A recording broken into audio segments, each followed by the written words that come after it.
രഘു, കേരള തീരത്തും ഒപ്പം തന്നെ തെക്കൻ തമിഴ്നാട് തീരത്തുമൊക്കെ ഉയർന്ന തിരമാല മുന്നറിയിപ്പ് തുടരും എന്നാണ് അറിയാൻ കഴിഞ്ഞത്. കാലാവസ്ഥാ കേന്ദ്രം അത് സംബന്ധിച്ച മുന്നറിയിപ്പ് നൽകിയിട്ടുണ്ട്. മാത്രമല്ല, കള്ളക്കടൽ പ്രതിഭാസം തീരത്തെ മറ്റിടങ്ങളിൽ ഉണ്ടാകാനുള്ള സാധ്യതയും ഒക്കെ പ്രവചിക്കുന്നു. അപ്പോൾ ആലപ്പുഴയിലെ നിലവിലെ ഒരു അന്തരീക്ഷം അല്ലെങ്കിൽ കടൽ എങ്ങനെയാണ്? അവിടെ തീരദേശവാസികളൊക്കെ കടുത്ത ജാഗ്രതയിൽ തന്നെയാണോ? ഏറ്റവും പുതിയ വിവരങ്ങൾ രഘു.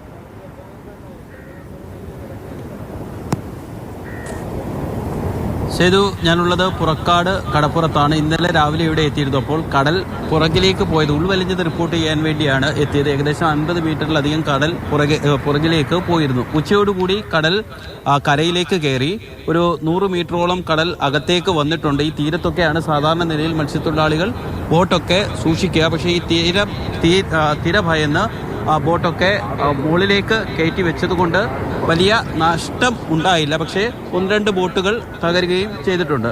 ചേട്ടാ, എപ്പോഴായിരുന്നു ഈ നിങ്ങൾ ബോട്ട് കയറ്റിയത്? ഇന്നലെ രാവിലെ 10 മണി മുതൽ രാത്രി 2 മണി വരെയുള്ള പണിയായിരുന്നു. ഏകദേശം 4ഓളം വെള്ളം ഇവിടെ താർന്നു പോയിട്ടുണ്ട്.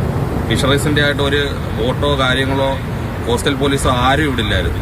ഈ നിൽക്കുന്ന വ്യക്തി ഇന്നലെ മരണത്തിന് കീഴടങ്ങേണ്ട വ്യക്തിയാണ്. 2 വള്ളത്തിന്റെ ഇടയിൽ തിരയിൽപ്പെട്ടു പോയ ആളായി. ഇവിടെ യാതൊരുവിധ സർക്കാരിന്റെ ഭാഗത്തുനിന്ന് യാതൊരുവിധ എന്തൊന്നും ഉണ്ടായിട്ടില്ല. എന്താ സംഭവിച്ചെന്ന് പറഞ്ഞാൽ വള്ളം ഒഴുകി പോയി വള്ളം രക്ഷപ്പെടുത്താൻ ചെന്ന് 2ന്റെ ഇടക്കാറ്റ് എന്താ കുരുത്തത്തിന് ദൈവത്തിന്റെ കഴിവുണ്ടായിട്ട് ഞാൻ എന്തെങ്കിലും മുന്നറിയിപ്പ് വല്ലതും തന്നിരുന്നോ? എന്തുവാ മുന്നറിയിപ്പ്? ഈ തിരയുണ്ടാവുന്നുള്ള മുന്നറിയിപ്പ് ഉണ്ടായിരുന്നു. മുന്നറിയിപ്പുണ്ടെങ്കിലും ഈ അടങ്ങിയിരിക്കുന്ന വെള്ളമൊക്കെ എവിടെ പിടിച്ച് കേട്ടാരാ? ഈസ്റ്റർ ആയതുകൊണ്ട് കുളച്ചക്കാരില്ല. കുളച്ചക്കാരില്ല. അപ്പൊ അവരുമില്ല. ഞങ്ങൾക്ക് ജീവിക്കണമെങ്കിൽ ഈ കടൽ ഈ പ്രസാദം ഞങ്ങൾക്ക് വേറെ വരുമാനം. പണിക്ക് പോകാൻ പറ്റിയില്ലേ? ഇന്ന് പണിക്ക് പോയില്ലേ? അങ്ങനെ പണിക്ക് പോകാൻ പറ്റിയതാണ് പൊതുവിലെ അവസ്ഥ. അതായത് ഇവർക്ക് മുന്നറിയിപ്പ് കൊടുക്കുന്നില്ല. അപ്പോൾ ഈ വള്ളമൊക്കെ വലിച്ചു കയറ്റുക എന്നുള്ളത് എത്രത്തോളം ആയാസകരമായ ജോലിയാണെന്ന് നമുക്ക് ഊഹിക്കാവുന്നതേ ഉള്ളൂ. എന്ന് മാത്രവുമല്ല, പലപ്പോഴും തൊഴിലാളികളൊക്കെ കടലിൽ പോയി കഴിഞ്ഞാണ് മുന്നറിയിപ്പ് നൽകുന്നത്. ഇന്നലത്തെ സംഭവത്തിലാണെങ്കിൽ മുന്നറിയിപ്പ് നൽകിയിട്ടുമില്ല. ഇപ്പോൾ രാവിലെ എന്ന് പറയുന്നത് വേലിയിറക്ക സമയമാണ്. അതുകൊണ്ടാണ് തിര അല്പം കുറഞ്ഞിരിക്കുന്നതെന്നാണ് മത്സ്യത്തൊഴിലാളികൾ പറയുന്നത്. ഉച്ചയാകുമ്പോൾ വേലിയേറ്റമാവും. ഇന്നലെയും അങ്ങനെയാണ് സംഭവിച്ചത്. ഉച്ച കഴിയുമ്പോഴാണ് കടൽ കയറി വരുന്നത്. മുന്നറിയിപ്പ് ഉള്ളത് കൊണ്ട് തന്നെ ഇന്നും അത്തരത്തിൽ പ്രക്ഷുബ്ധമായി തന്നെ തുടരും. വേലിയിറക്ക പ്രതിഭാസങ്ങളൊക്കെ നിലനിൽക്കുന്നു. മാത്രമല്ല, ഇപ്പോൾ ആലപ്പുഴയിൽ നിന്ന് രഘുവിനോട് ഈ അവിടുത്തെ മത്സ്യത്തൊഴിലാളികൾ പറഞ്ഞൊരു കാര്യമുണ്ട്. ഫിഷറീസ് വകുപ്പ് കൃത്യമായ മുന്നറിയിപ്പൊന്നും നൽകിയിരുന്നില്ല. ഈ സംഭവം ഉണ്ടായതിനു ശേഷം കോസ്റ്റൽ പോലീസോ അല്ലെങ്കിൽ ഫിഷറീസ് വകുപ്പിന്റെയോ അധികൃതരോ അധികാരികളോ ഒന്നും ആരും അവിടെ എത്തിയില്ല, അവരോട് സംസാരിച്ചില്ല എന്നുള്ള പരാതികളൊക്കെ ഉയരുന്നുമുണ്ട്. നമുക്ക് കൊല്ലത്ത് കൂടി പോകാം. കണ്ണൻ നായരുണ്ട്. കണ്ണൻ, ഫിഷറീസ് വകുപ്പിനെതിരെ കടുത്ത ആരോപണങ്ങളൊക്കെ ഉന്നയിക്കുന്നുണ്ട് ആലപ്പുഴയിലുള്ള മത്സ്യത്തൊഴിലാളികൾ. കൊല്ലത്ത് നിലവിൽ എന്താണ് ഒരു അവസ്ഥ? കടൽ പ്രക്ഷുബ്ധം തന്നെയാണോ? ഒപ്പം നമ്മുടെ ഫിഷറീസ് വകുപ്പിന്റെ നേതൃത്വത്തിൽ കൺട്രോൾ റൂം തുറക്കുകയോ അങ്ങനെ എന്തെങ്കിലും നടപടിക്രമങ്ങളിലേക്കൊക്കെ അധികൃതർ കടന്നിട്ടുണ്ടോ?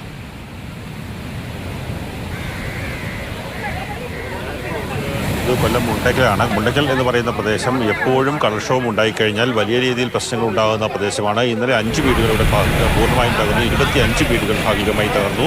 ഇന്നലെ കയ്യിൽ കെട്ടിയതെല്ലാം എടുത്തുകൊണ്ട് ഉച്ചയ്ക്ക് ഇറങ്ങി ഓടേണ്ടി വന്ന ഒരു ജനതയാണ് നമ്മൾ കാണുന്നത്. 7 മണിക്ക് ഈ രാവിലെ എത്തി ഈ റോഡ് ഉപരോധിക്കുന്ന അവസ്ഥയിലേക്ക് സ്ത്രീകളും കുഞ്ഞുങ്ങളും അടക്കമുള്ളവർ എത്തിയെങ്കിൽ അവർക്ക് ജീവിക്കാനുള്ള സാഹചര്യം ഇവിടെ ഇല്ലാത്തത് മൂലമാണ്. അതുകൊണ്ട് തന്നെയാണ് ഇപ്പോൾ മുണ്ടക്കൽ വരുന്ന തീരദേശപാത ജനങ്ങൾ ഉപരോധിക്കുകയാണ്. സ്ത്രീകളടക്കമുള്ള ആൾക്കാരാണ് രാവിലെ മുതൽ എത്തിയിരിക്കുന്നത്. ചേച്ചി, എന്താ ഒരവസ്ഥ? ഇവിടുത്തെ അവസ്ഥ എന്ന് വെച്ചാൽ 2 മാസങ്ങൾക്ക് മുമ്പേ കടലേറ്റം തുടങ്ങിയത്.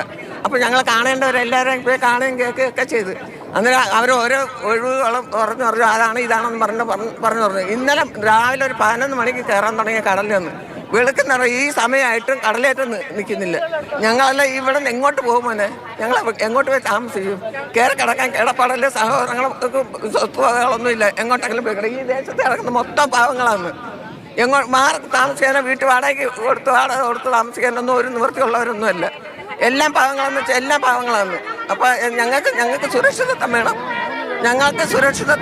ഞങ്ങളെ സംരക്ഷിക്കാൻ ആൾക്കാരും വേണം. അധികാരികൾ ആരും വന്നിട്ടില്ല. വരുന്നവർ വന്ന് പണം കണ്ടോണ്ട് പോകുന്ന നടക്കാതെ പോകുന്നത്. ഇവരുടെ ചോദ്യം ന്യായമാണ്. കാര്യം ഇവർ എവിടേക്ക് പോകും? കാര്യം അവരുടെ കടലിൽ അവരുടെ വസ്തുവകകളെല്ലാം തന്നെ കടലിൽ നഷ്ടമായിരിക്കുന്ന ഒരവസ്ഥയാണ്. ഞങ്ങളുടെ വീടുകളിലെല്ലാം വെള്ളം കയറിക്കൊണ്ടിരിക്കും. ഞങ്ങളുടെ പൈസ എന്ന തള്ളമാരെയും കൊണ്ട് ഞങ്ങൾ എവിടെ പോയി കിടക്കും? ഞങ്ങൾക്ക് ആകെ പേടിച്ചാണ് ഞങ്ങൾ ഇവിടെ കഴിയുന്നത്. ഒരേ ദിവസം പോളെ ഞങ്ങൾ കണ്ണടച്ചില്ല. ഞങ്ങളിങ്ങനെ ഭയന്ന് കഴിയും അവിടെ. ചേച്ചി, ഞാൻ കുറെ കാലം ഇവിടെ വന്നിട്ടുള്ളൂ. എത്രയോ കാലമായിട്ട് നിങ്ങൾ ഈ ഒരു അവസ്ഥയിൽ കഴിയുന്നത്? ആരും വന്ന് നോക്കിയിട്ടില്ലേ? ഒരു മനുഷ്യർ വന്ന് നോക്കിയിട്ടില്ല. ഒരു മനുഷ്യർ എല്ലാവരുടെയും കാല് പോയി പിടിച്ചിട്ടുണ്ട്. ആരും വന്നിട്ടില്ല. ഇപ്പം ഞങ്ങൾക്ക് കിടപ്പാടം വേണം. 10 ലക്ഷം രൂപ കൊടുക്കാനുള്ളവർക്ക് കൊടുത്തിട്ട് ഞങ്ങൾക്ക് ഒരു കിടപ്പാടം വേണം. തോനെയൊന്നും വേണ്ട. ഞങ്ങൾക്ക് തല ചായ്ക്കാൻ മാത്രം ഒരു ഇടം വീട് വെച്ച് തന്നാൽ മതി. അതായത് പുനർഗേഹം പദ്ധതി പ്രകാരം ഇവർക്ക് വീട് നൽകാനുള്ള ഒരു പദ്ധതി ഉണ്ടായിരുന്നു. എന്നാൽ അവിടുത്തെ പൂർണ്ണമായി എല്ലാ ആൾക്കാർക്കും വീട് ലഭിക്കാത്ത ഒരു സാഹചര്യമുണ്ട്. അതുമൂലമാണ് ഇപ്പോൾ ഈ ഒഴിഞ്ഞ വീടുകളിൽ അല്ലെങ്കിൽ പാതി തകർന്ന വീടുകളിലൊക്കെ തന്നെ താമസിക്കുന്ന ജനങ്ങളാണ്. ചേച്ചി, കുറേ ഏറെ കാലമായി നിങ്ങളിത് അനുഭവിക്കുന്നതാണ്. പക്ഷേ ഇന്നലത്തെ ഒരു അവസ്ഥ എന്തായിരുന്നു? ഇപ്പോൾ എന്താ അവസ്ഥ? ഒരു അവസ്ഥയെന്ന് പറയുന്നത് ഇവിടുത്തെ ജനങ്ങൾക്ക് ഓടി രക്ഷപ്പെടാനുള്ള ഒരു മാർഗമല്ല. കടൽ തിരയടിച്ച് ഭവനങ്ങളെല്ലാം പോയിക്കൊണ്ടിരിക്കുന്ന അധികാരികളെ കാണുകയും ഇന്നലെ നമ്മുടെ അതന്നെ അവകാശപ്പെട്ട അധികാരികളൊക്കെ കണ്ട് നമ്മൾ സംസാരിക്കുകയൊക്കെ ചെയ്തപ്പോഴും മേയറുടെ വീട്ടിൽ പോയി 6:30 മണിക്ക് ഇന്നലെ രാവിലെ 6:30 മണിക്ക് മേയറുടെ വീട്ടിൽ പോയി മേയറുമായിട്ട് സംസാരിച്ചപ്പോൾ മേയർ പറഞ്ഞത് പുളിമുട്ട് ഇടണമെന്ന് നമ്മൾ നിയമിക്കണമെന്ന് പറഞ്ഞപ്പോഴത്തേന് പറഞ്ഞത് അവിടെ ഇട്ടേക്കുന്ന പാറ അവരുടെ പൈസ ബാലൻസ് ഉള്ളത് കൊണ്ട് അവർ ഇട്ടിട്ട് പോയെന്നാണ് നമ്മളോട് പറയുന്നത്. 3 ആഴ്ച കഴിയട്ടെന്നാണ്, 3 ആഴ്ചയ്ക്ക് ശേഷം തീരുമാനിക്കാമെന്നാണ് മേയർ പറയുന്നത്.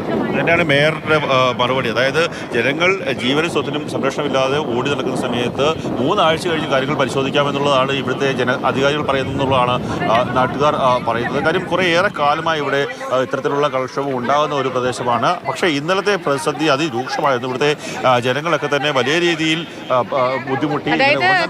ഈ കടലിന്റെ മക്കൾ എന്ന് നാഴിക്ക് 40 വട്ടം പറയുന്ന സംസ്ഥാന സർക്കാരും അധികാരികളും ഒന്നും സത്യം പറഞ്ഞാൽ അവരുടെ കാര്യത്തിൽ ഇടപെടുന്നില്ല, അവരുടെ ദുരിതം കേൾക്കുന്നില്ല എന്ന് വേണം ഇവരുടെ വാക്കുകളൊക്കെ കേൾക്കുമ്പോൾ നമുക്ക് മനസ്സിലാക്കാൻ. എന്തായാലും കടൽ പ്രക്ഷുബ്ധമാണ്. നാട്ടുകാരെല്ലാം അവർ തീരാ ദുഃഖത്തിലാണ്, അവർ വലിയ പ്രതിഷേധത്തിലാണ്.